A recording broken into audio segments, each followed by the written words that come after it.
Hey folks, thanks for tuning in. My name is Galen Low with the Digital Project Manager. We are a community of digital professionals on a mission to help each other get skilled, get confident, and get connected so that we can amplify the value of project management in a digital world. If you want to hear more about that, head on over to thedigitalprojectmanager.com/membership. All right, today we are taking a journey to reimagine Agile and explore how it can be used in the future, as well as what alterations we'd need to make to have it continue to be a good fit for the ways that teams are going to be working 5, 10, 15 years from now. Joining me today is none other than Jim Highsmith, the Jim Highsmith, renowned Agile pioneer, co-author of the Agile Manifesto, founding member of the Agile Alliance, multifaceted technology project professional with over 60 years of experience. I could go on, but I think the accolades would probably fill like the entire episode. So Jim, thanks so much for joining me today. It's an honor. Thanks, Galen. I'm looking forward to it. We've been jamming. I've loved our conversations. We've been talking about the future of Agile. We've been talking about reimagining Agile. But I thought maybe I'd just dive into a juicy thing while I've got you. You are a co-author of the Agile Manifesto, and you've been an inaugural member of many of the important groups underpinning what Agile is today. In other words, you've had one of the best seats in the house to witness the evolution of Agile from the very beginning. In what ways have you seen the tone change on conversations about Agile today versus when it was a new idea? Is it still as exciting to talk about? Well, it's as exciting to me. I don't know if it's as exciting to everybody. One of the things you have to realize is that Agile Manifesto was born in a different era. I mean, it was 23 years ago. There was not a lot of social media in that period of time. So the way we got the word out was through magazine articles and speaking at conferences and Ward Cunningham's wiki. And that was about it. We got a lot of arrows shot at us in the early years because it really was a change from the past, a pretty significant change, except in some places. Like, for example, you go to Silicon Valley and you say, here's some Agile stuff. And they say, oh, we've been doing that. We just needed a name for it. And so I was out at one company one time in Silicon Valley and they said they were doing Agile. And I said, well, how long are your iterations? They said, 3 or 4 months. So even there was some difference of opinion. The other thing, too, is that there's a technology adoption life cycle that's been published for a long time. Innovative, early majority, late majority, and lightning. And in the beginning, it was a few innovative people, both companies and individuals, who really got into Agile. And now we have people in all of those different stages. We have early majority, late majority. Some people just get started. Some people that don't want to start. And so you get different kinds of feedback from each one of those. And, in the innovative area, people just go with what's a good idea. By the time you get to the late majority, they want proof. And not only do they want proof in their industry and their kinds of project. And they're liable to say, no, we can't do that because of X, Y, Z. So you're always going to get mixed responses to these kinds of questions. One of the things I've noticed, and I've done everything from no methodology to structured methodologies to Agile methodologies, is that every one of them works and every one of them doesn't work. Mm-hmm. It's more about the people than it is the methodology. And really, it's about the mindset. And I've been using the words accomplishments and disappointments rather than success and failure, because I think every project, whether it's Agile, Waterfall, no matter what, has some accomplishments. People say Waterfall doesn't work. Well, during the 1980s, I did plenty of projects using Waterfall, and it was very successful. We accomplished a lot. There were also some disappointments, and some of the disappointments caught up with us in the mid-90s. I wrote a definition of agility in 2002 book. Agility is the ability to both create and respond to change in order to profit in a turbulent business environment. And I don't know that I'd change that much today. It's agility. And I think one of the things that happens is that people get mixed up about methods, methodology, and mindset. And those are 3 distinct things that we could go into a little bit later if we want to. But in essence, the tone has changed in looking at Agile. And one of the things that I'm trying to do with this Reimagine Agile initiative is to rechange the tone back to a more positive tone.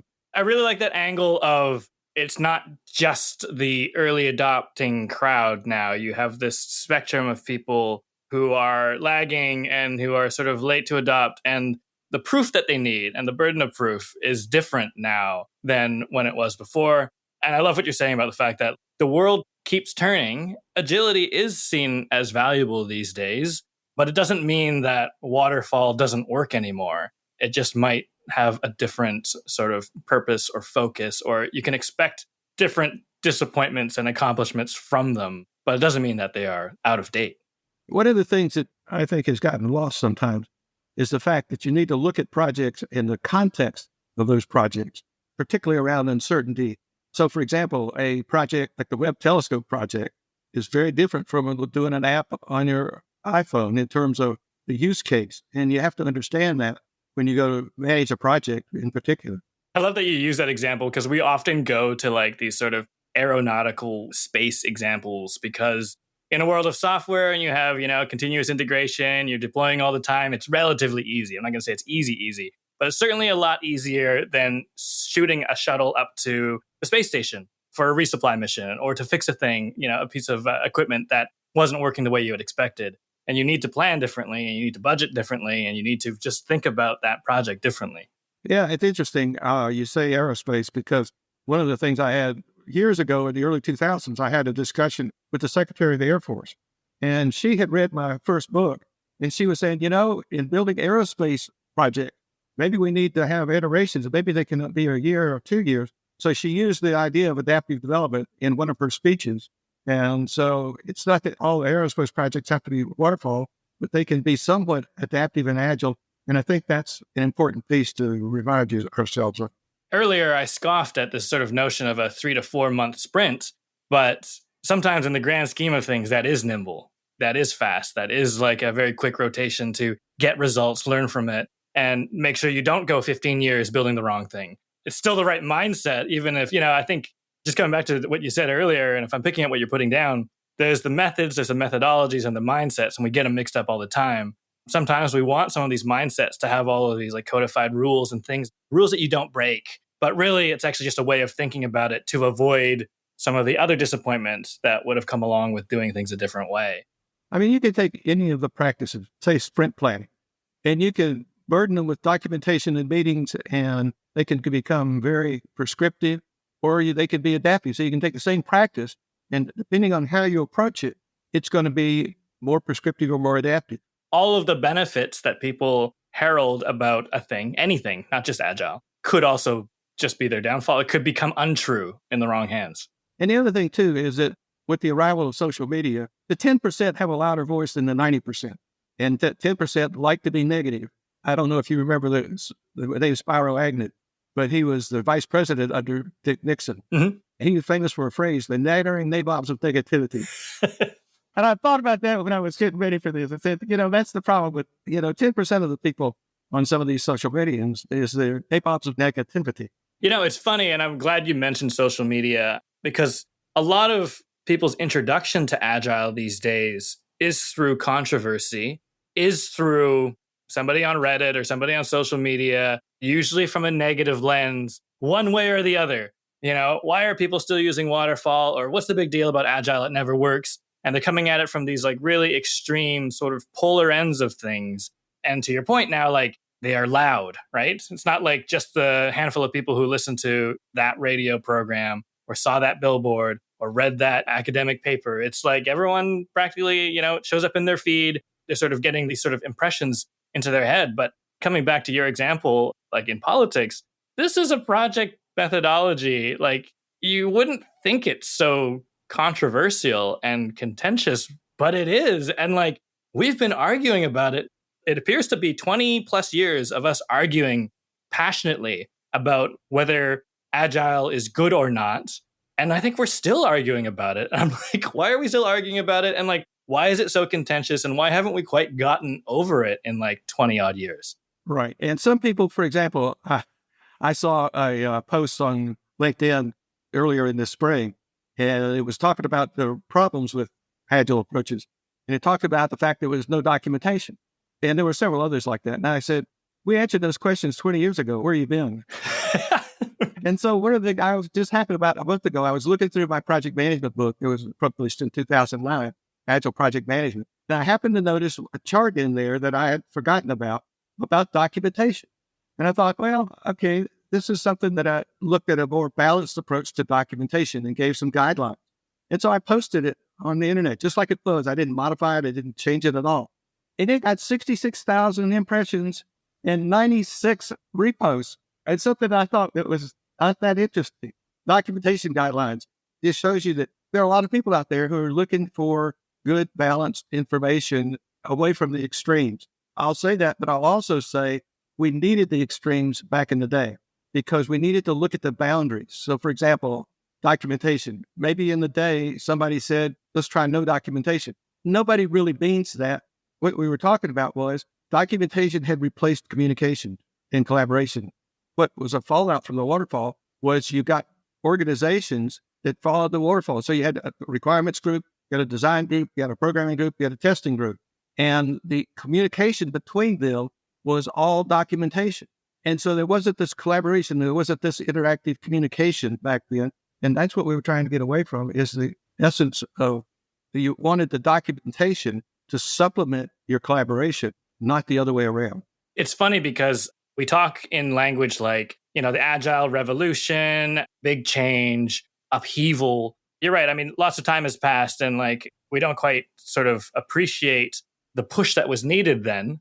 When you think about revolutions, when you think about sort of arguing from an extreme to make change happen, I think a lot of people took it maybe too literally. And then I think people keep continuing to misinterpret it conveniently for themselves because from what I've seen, it doesn't sound like no documentation. It's just it's communication over documentation in terms of its principle. It's about interpretation. It's sort of like the U.S. Constitution. There are justices who are strict interpretationists. What it says in the Constitution is what it's like. So if it says in the Agile Manifesto, if it says software, I damn this for software. Right. And there are others who have a looser interpretation who recognize that Agile can evolve, that the manifesto is not cast in stone. It was a particular point in time. And so we need to find ways to extend that into other areas and not get hung up on the exact wording. It's not an agile problem, it's a human problem. And that is equally applicable. Really interpreting it to the letter of the law or grasping the essence enough that we can carry it forward and then everything in between. And is that okay? Which actually is what we're going to dive into. Because I think the thing that folks don't always appreciate is that agile is changing.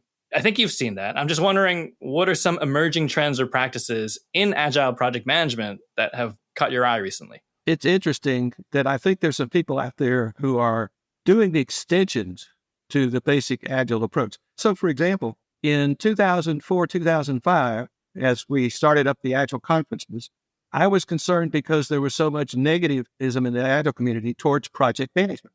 That's why we came up with Scrum Masters and some other designations, because we don't need any more damn project managers. We need Scrum Masters. I think that's been an issue for a long time. So I formed an organization in 2005 called the Agile Project Leadership Network. Our mission was to extend project management into Agile and basically say it's not that project management is not any good. It's that we need a different type of project management. We need a type of project management focused on people more than tasks and focused on collaboration and focused on some other things. And so we started that, and that's actually the group that some of us migrated into PMI to do the Agile PMI certification. I think that there have always been sort of as extensions, and people like David Guerra, he's got a new book coming out on product management. And I wrote the foreword for his book. And one of the things I liked about it is you read through this book and it's all about agility, but he never uses the word agile and agility maybe a couple of times in the whole book, but it's all about the concept of agility. There are other people like this. Chris Stone is another one who's really moved forward with his approach to software development and doesn't always have to use the word agile. Of course, the big area that's coming up is AI. I've seen some people that have been using the term augmented agile, which I think is probably appropriate for the time. I'm wondering, you said earlier, when you were writing the manifesto and it was getting released, you were getting shot at with arrows. People were coming after you. People were sort of angry at change. And then we have this notion of extensions of agile. And are some of these folks also getting shot at with arrows? Are they not using the word agile on purpose so that it doesn't turn people off or so that they don't get shot at? There is some of that, yes, because there are some people that are sort of abandoning the term because it's gotten some bad press. Interestingly enough, where it's getting good press today is in the business community. For example, if you look at some of the announcements by CEOs of where they're going, the CEO of GM has used the word agility. The CEO of Bayer, they've got a new practice underway. They've used the word agility. And so in a business environment, it is being used more and more. And in particular, for example, Steve Denning has written several articles recently in Forbes about implementing agile methodologies where an agile mindset has really been important to some of the top companies today. Yeah, I've seen a lot more of that, and it sparked some conversations in our community about, what do they mean? Is there going to be like Scrum for executive, like strategic planning and strategic execution? Or is it more about that mindset? And again, right, we're getting tangled in this notion of methods and methodologies and mindsets. And I think it's probably all three, but we just need to not let them get tangled. For example, there is an association now, the Agile Marketing Association, who's taking agile principles and applying them to marketing and being fairly successful at it. So I think what you're going to find is you'll find an extension for marketing, or more than one extension. You'll find some extensions around artificial intelligence, some in different industries. And no, I don't think you'll have sprint planning in the C-suite, but you'll have more agile, adaptive ways of looking at things. Just an example in terms of organization structure. I was listening to an incredible presentation by the CEO of NVIDIA. One of the things he was talking about was the fact that their newest chip has 208 billion transistors on it. When I started, transistor was about as big as the end of your finger. If you took that and multiplied it by 208 billion, you end up with 10 square miles. Mm-hmm. There's just a big difference in the technology today than there was even 5 years ago. And one of the things that I've been talking to groups about, and I had a woman come up to me after a talk recently, and she said, "You really inspired me and you scared me to death." I was talking about education and training and all of those kinds of things. And I was saying that whoever you are, if you were a Scrum Master, if you were a project manager, if you were an Agile coach, you had to have some technology background. You couldn't escape it anymore. And I think that's shaking some people up. It's a really interesting, I have to step out of my shoes sometimes too, because like you said, in the manifesto, it's talking about software, and there's a lot of things I look at today, and I'm being extreme, but I'll be like, duh. But it's not duh for a lot of other industries. And I'm happy to see that business and marketing and other areas are opening their processes up and opening up their methods to be more nimble, more agile. And they've kind of got to find their own path too. I mean, it doesn't really help for someone to stand on the top of the mountain and be like, figure it out already. And it also doesn't help anybody to be like, no, this is my top of the mountain. You guys stay down there and don't even think about this. It has a lot of opportunity to be a lot more collaborative. And I think exactly what you're saying, right? Is like, where is change happening the most? Where is agility required the most? And it's going to be around technology and it's going to be around business. And I think as a result, yes, it's terrifying. Yes, it's inspiring. And I do think it kind of needs to come together and then start growing together, I guess. We need to kind of take it forward. And I guess maybe that is the sort of reimagining agile part. And part of it is reimagining management. To get back to the NVIDIA presentation that I saw, the CEO of NVIDIA has 55 direct reports. Wow. That's called flattening the organization. Yeah, no kidding. Now, you got to manage a lot differently if you've got 55 direct reports than if you've got 3 or 4. And that was really interesting to see him talking about how he managed differently because he had so many people reporting to it. And that's the kind of thing in terms of management that we've got to sort of reimagine. I'll give you another example from the other end of it. I have a friend of mine who's a consultant, went in to do some agile transformations for somebody and found that they had 100 software developers and 98 project managers. And it was a little bit out of whack. But what part of the problem was they had functional silos, analysts, designers, coders, testers, and each person had maybe 7 or 8 projects they were working on. So the combination of the two required a lot of project management to kind of keep all the coordination going. And so one of the fixes there, obviously, was to streamline the organization and reduce the number of project managers and increase the number of technical people. And I think that's another area that we've kind of got out of whack, is the mix of management types, collaboration types, and technical types. And I think the technical aspects of Agile have sometimes been not given enough weight. That makes tons of sense. Actually, it's funny because, we were talking about this sort of, arguing from an extreme. And me as a project manager and someone who represents project managers, I'm willing to admit there's bad project managers out there. And there probably was this need to kind of go from, all right, we need to imagine a team that maybe there isn't a project manager. And then as our technology projects especially have gotten more complex and there's needed to be more coordination, it probably does make sense for there to be a project manager.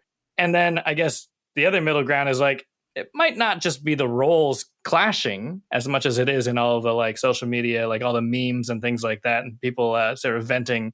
Maybe it's just the balance, it's the mix, right? It's how we've configured these people together and these roles together and where we're putting the priority. No longer probably in documentation for an agile project. And there probably should be more emphasis on some of the technical roles. And I think the technical roles and the way we are conceiving of them are not just technical roles anymore. You know, we're talking about quite capable business thinkers, as well as people who can code and who are good at working with people. And all of these sort of stereotypes and archetypes that we had, where you could make them the butt end of a joke, actually, they're not true anymore. And therefore, our configurations do need to change. Our mixes do need to change. Agile seems to be, you know, a good future answer, but there's challenges on the horizon. And I was just wondering, what challenges do you see agile methodologies facing today? And also, what are some of the challenges that are going to be on the horizon? And why do we need to reimagine agile at all? Well, I think we need to reimagine it because of those changes. And people are talking about AI today, but there's also Web3, there's also blockchain, there's the cloud, there's big data. There's a number of technology changes that are in the wind. And then if 3 to 5 years we get quantum computing, it's really going to change things depending on how quickly they can build applications that are useful to businesses and organizations. So I think the technology changes are getting in touch with those and getting the right kind of impetus behind them in an organization is really going to be hard. Let's get away from Agile, for example. Let's take another big change over the last 10 years, big data. There's a book that's just been written about the evolution of big data over that period of time and how 90% of the problems or the disappointments with big data implementations was cultural and 10% was technological. If you think about Agile following the same kind of path, I think we're actually beating big data in terms of the transformation effectiveness. But there's still a long way to go. And a lot of it has to do with mindset. I look at mindset as an individual person's mindset and culture as an aggregate of all the mindsets in a company. So I use those two words a little bit differently. And I think coming up with those and changes in those, we don't seem to be getting any better at cultural and mindset change. And so how are we going to do that? How are we going to accelerate that change? And so one of the things I've been thinking about quite a bit is this idea of a capability as opposed to knowledge. Because once you get into AI and you start talking about a knowledge engine, knowledge is one thing. And so I can use AI, and I often do, for things that are knowledge-based, do some research. But capability is different. Capability is a function of knowledge plus experience plus decision-making. And so it's not enough to go get a couple of certificates about Scrum or Kanban or any of those things. It's not enough just to have the knowledge. You've got to have some experience. And how can we increase the speed of those experiences? Can you get experience other than through experience? So, for example, one of the ways to do that is the way Harvard Business School does it, with case studies. You get a small group of people and you give them a case study and they argue it to death and then they present it to the rest of the class. That's experiential kinds of things because it's really in-depth analysis of those things. And so there are some ways that you can increase experience without actually experiencing something. Then the next level is, do you have enough experience and knowledge to make good decisions? And how do you know what kind of decisions to make? And then there are type 1 and type 2 decisions. And so there's a whole spectrum of things there. And AI is going to impact each of those in different ways. And so are you just looking for awareness? Are you looking for an assistant? Or are you looking for augmentation from your AI systems? And so I think getting those is going to be really difficult because you've got a lot of different things to think about today in terms of the technology. I couldn't agree more. I mean, everything's moving really fast. And it's funny when you start thinking about iterations, we talk about sprints, right? And we kind of look at it from an efficiency lens. And we do look at it from a learning lens, but usually we're looking at it from a technical learning lens so that we don't exponentially magnify our mistakes and only look at it at the end.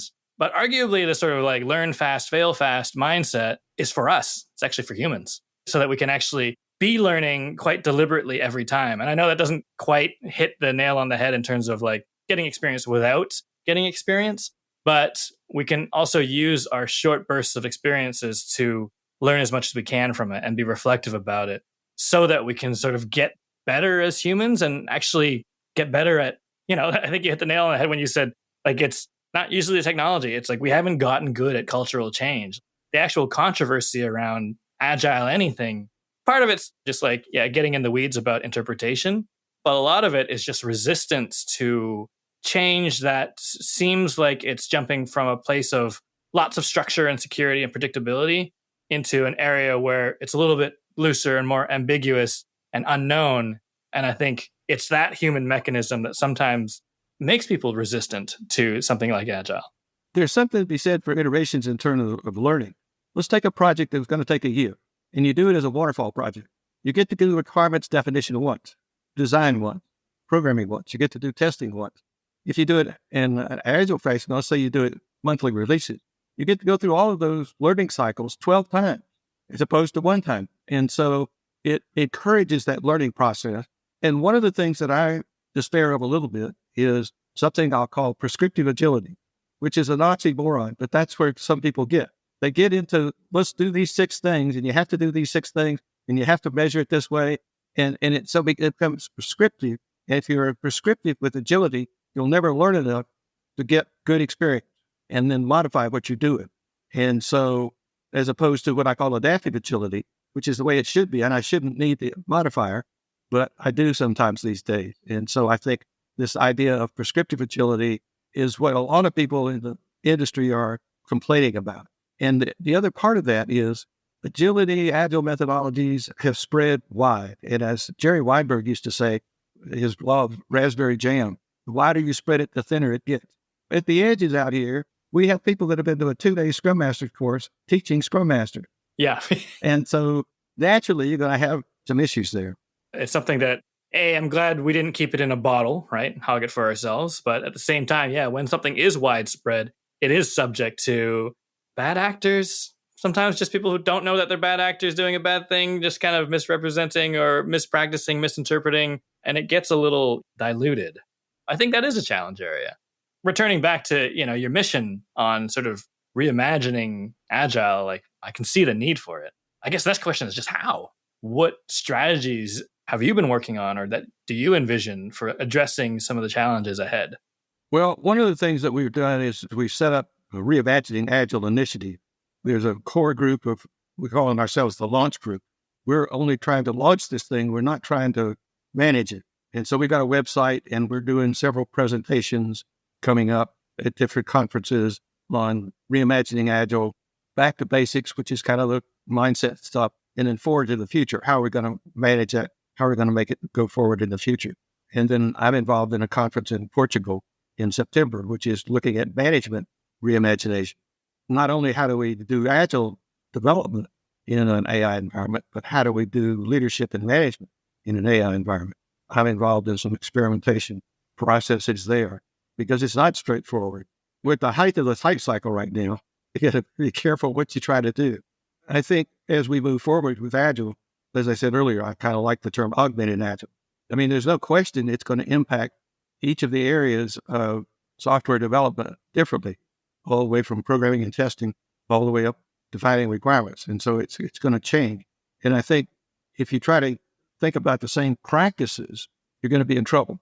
The same methods. Mm-hmm. What you got to do is to have the right mindset to say, okay, this is a practice that we used to do, but we don't need to do this anymore because AI is going to take advantage of that, and we're not going to have to do it. So, for example, Martin Fowler wrote a book on refactoring, and refactoring is a pretty interesting mental exercise to go back and make it better. Right. Well, what if you have an automatic refactoring tool? Then it becomes subsumed in the tool, and you don't have to worry as much about refactoring, other than you've got to be able to, and somebody has called it, rather than prompt engineering, it's got to be prompt imagination. What are the kinds of things that you can imagine that would help refactor at a different level? So there's still room for the knowledge and the understanding of refactoring from a mindset approach, but the practices themselves are going to change because of artificial intelligence or other technologies. And is that the analog for reimagining agile? In other words, you are a launch team. You are going to start down a path of refactoring agile, but more importantly, you're building the machinery so that agile can refactor itself over time, because we're at this moment where we do need to go back to basics in order to go forward to the future. But instead of coming back here again in 20 years, Agile should just evolve, should just refactor itself. Is that the dream? Right. I hadn't thought about it in terms of refactoring, but I think you're right. I think that's part of the goal. We want people to understand that Agile has not been a disaster. It's been highly successful in many, many different places, and that there are some disappointments with Agile that we've got to address. What we've really got to do is address how it's going to adapt or refactor in the future. And that's where I'm kind of switching back to the basics, to looking at it in the future. We've got a website that we've got up now, a lot of great stuff on it yet. And we're trying to involve other organizations. So, for example, we've got the Agile Alliance that has gotten to the group to do several panel sessions at different conferences. And we're going to do a panel session at the Agile conference in Dallas this year. And I would welcome, for example, the Scrum organization to take on this initiative of back to basics, forward to the future. We're non-denominational in our approach. And so, for example, it's one of the reasons that I looked into what are the disappointments with Agile and tried to do a root cause analysis rather than saying XYZ is terrible. What is it about the process that they went through that's disappointing? And how could we learn from that and apply it across the board, whether you do it Kanban or Scrum or XP or any of the DevOps? I like this sort of non-denominational approach. And it strikes me that because of the scale and success of Agile, now your effort is at state level diplomacy. It feels like you're bringing together all of these, bodies and associations and these factions, for lack of a better word, that see themselves as separate. But there is this sort of moment of unity that's required in order for us to get ahead. Otherwise, we are just that jelly spread super thin. And we don't see the other side of the bread as being covered in jelly. And that's different jelly. That's not us. We're fragmented. We've talked about this in several different ways. And one of the critical skills for anybody who wants to be Agile, whether you're a programmer or you're the CEO of the company, is to understand balance. You're always balancing off creativity versus control, or collaboration versus kind of direction. And from an organizational standpoint, your culture has to adapt to where you are at a particular time and where you need to get to. On a scale of 1 to 10 on the Agile scale, 10 being the most Agile, 1 being not Agile at all. Maybe you're trying to move from a 1 to a 3. It's going to be a little bit more Agile, but not as Agile as, say, Google or Microsoft or some other organization. How you do that is going to be very different than how you move from 7 to 8 or how you move from basically 4 to 6. There's a point in there which it's very difficult. Carol Dweck has written a book on mindset, and she talks about the fact that there are two basic kinds of mindset. The growth mindset that's really amenable to change, and a fixed mindset that isn't.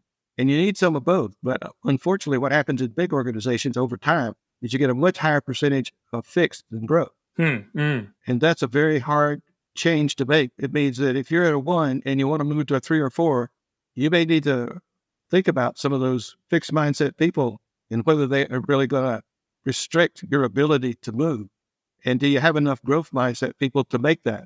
It's not enough to have 1 at the top or 1 at the bottom. You've got to have somebody at every level who's willing to take that on. And so that's part of the problems with culture change, is changing that basically growth fixed mindset approach. It's really interesting as well, the gradient, right? And I think a lot of us are programmed to want it to be binary, to want to flip a switch, agile transformation overnight, but actually going from 1 to 3 is also good. It's interesting too, in terms of context. I used to speak a long time ago at several PMI organizational conferences and things. And one of the things that I would do is I would say, do you have projects in which you have a pretty definite requirements and you have a known technology that you're using? And they'd say, yes, we do. And then I'd say, do you have some projects that are far out there, kind of bleeding edge technology and very uncertain requirements? They said, yes. And then I say, and do you measure success the same way on both those projects? And they would say, oops. And do you manage those projects the same? And that's what I mean about context and balance. You've got to understand the context that you're working in, and you've got to understand the balance. No documentation to complete over documentation. Where's the balance point that you need to be? Short-term planning versus long-term planning. Where do you need to be? One of my concerns about some of the short-term planning, in particular the kind of the feature-itis approach, is that we lose track of the fact that there's actually a goal in mind. It's a longer-term goal than just getting 36 new features in today. And sometimes we lose that long-term planning because everybody says you can't do any long-term planning. And so one of the things I do is I go back to the word that I used in my first book, which was speculation. You don't need to plan, you need to speculate. You need to envision where you want to go, not plan it out in detail the way we used to do it, but you still got to have an idea of where you're going, what's the outcome you're looking for. What's super interesting to me is like, when you say it, it's so obvious, but we've created camps more than we've created techniques. And so we're trying to, like cook a turkey the same way that we would make a salad because we are agile, we're an agile, we only do this the one way. And then when you really break it down, you're like, well, if you have high ambiguity, maybe this. And if you have a high requirement for predictability and like stable requirements, maybe this. It's not spatula versus, fork. I don't know, to take the metaphor too far. It's kind of like, when should we use the spatula versus another tool? And I like the thing you said about bringing people together as a sort of non-denominational, I think is the word you use. In other words, like, we're not representing any camp. Let's just get back together so that we can refactor Agile so that it can move forward, because there are these disappointments that are plaguing everyone who is using it or not using it. And how do we sort of get beyond those and learn from them, I guess? From where you stand, just project methodologies in general, projects in general, I guess the way that we collaborate and deliver outcomes together, like, where is the future headed? More specifically, coming back to your speculation thing, how do we prepare for an unknown future? When I was working on my book on Wild West to Agile that was published last year, I started chapter 9, which was the final chapter. And I said to myself, well, this is where I want to predict the future. And I said, nah, that's not going to make it. Predicting the future is not a very good thing to try. So I realized, because I'd written sort of a history of software development from a personal perspective, that what I was interested in is how history can help prepare you for the future, not how to predict the future. When I started looking at that, that's one of the reasons that I went ahead and did the steps to prepare. First one is to try to understand historical patterns. So one of the things that I try to do when I'm writing something today is I'll go back and I'll pick a piece of history. And so I just wrote a thing on structured methods and what I call monumental methodology of the 80s to give people an idea of this is not the first time some of this stuff has happened. AI has been on an up and down curve for 30 years or 40 years in terms of hype cycles and low cycles and hype cycles and low cycles. And I think there are a lot of people today who don't have a sense of history, and I think it can help. We've got to change the mindset and the culture. And we've got to find ways of doing that better. There's been so many books written about change management and from so many different perspectives. We're bumping up against what it takes to be human. And maybe we're doing as good as we can, but maybe there's some things we could do to improve that. As I've kind of mentioned, I think one of the ways we can prepare for the future is redesigning the organization. And so part of that is flattening it. Part of that is teaching or having the right kinds of training and experience for both managers and employees. And you're going to have to ramp up the training. There's no longer a career path. It's an obstacle course. And each of us is going to be responsible for plotting our way through that obstacle course. So, for example, let's say I'm looking at the future and I'm saying, I need to know more about AI. Where do I start? What do I look at? How do I find people that are going to give me some good information? What classes do I go to? I was just looking at something. CourseC has a basic AI course. 5,000 people took it last year. 400,000 people have taken it already this year. And so where are we going to get that knowledge and how are we going to get it? So I think that's really important. We've got to accelerate our capability improvement. And again, capability is knowledge, function of knowledge, experience, and decision making. So how do we do that better? It's not enough just to get the knowledge. I used to have some concerns about certifications and the proliferation of certifications in our industry. And I still have some issues with it. But I have come to look at those as the same thing as Boy or Girl Scout merit badges. I've got some merit badges. All that tells me is I've gotten a little bit of basic knowledge. And so I don't rail against the certifications anymore. Although I do sometimes get a chuckle out of somebody that has 19 certifications out to their name. Right. Yes. And I think we've got to, again, technology is going to become even more important. There's another book out about the coming wave. It talked not only about AI, it talked about biotech. In fact, that those are going to interact with each other. So, for example, if you have an AI engine that is oriented towards cell manipulation, and you have instruments, biological instruments that can that can be reduced in cost. Pretty soon, you've got the ability at many levels to do gene manipulation. And that's a scary prospect just as much as AI. And so there are all these kinds of technological things that whether you're a project manager or a mid-level manager or a CEO or a CIO, you've got to have this technical understanding and knowledge. That doesn't mean you know how to program a computer, but it means that you need to have more technical background than we've ever had before. So decision-making through our experience and knowledge is the way that we've always moved forward. What I find really refreshing about that in some ways, because, we're talking about like this kind of haunting yet fascinating ghost called AI that has suddenly appeared and yet has been around for 30 years, right? And we're talking about constitutions, and we're talking about how we've done change in the past, not necessarily changing Agile, but changing the way we work together, or changing the way we communicate, or changing the principles and the mindsets that we're relying on. Have we gotten good at it? No. Will we get good at it this time just by looking at Agile? No. But it all is part of the same exercise. We do incrementally better. Yeah. Incrementally better. We'll get the machine that refactors itself. And then we'll be comfortably doing biotech, genetic 2-week sprints. Releasing a new being every 2 weeks. I'll go back to my friend Jerry Weinberg, who wrote a book years ago in the 80s called Secrets of Consulting. And he said, if you go into an organization and you think you're going to change it by more than 10%, you're fooling yourself. It's entirely fair. No, I really like that. Jim, this has been lovely. Thank you so much for coming on the show. So many gems here. Would love to have you back. I know you talked about some of the framework around the sort of dissatisfactions around Agile. Would love to dig more into that. For now, I think we've given our listeners a meaty chunk, and I really appreciate it. Well, thank you. I've enjoyed it, and would enjoy doing it again sometime. Before I let you go, your most recent book, where can people find that? They can find it on any of their booksellers. It's Wild West to Agile. It really is a half software development history and half personal memoir. I love that. Awesome. I'll include it in the show notes below. Thank you. All right, folks, there you have it. As always, if you'd like to join the conversation with over 1,000 like-minded project management champions, come join our collective. Head on over to thedigitalprojectmanager.com/membership to learn more. And if you like what you heard today, please subscribe and stay in touch on thedigitalprojectmanager.com. Until next time, thanks for listening.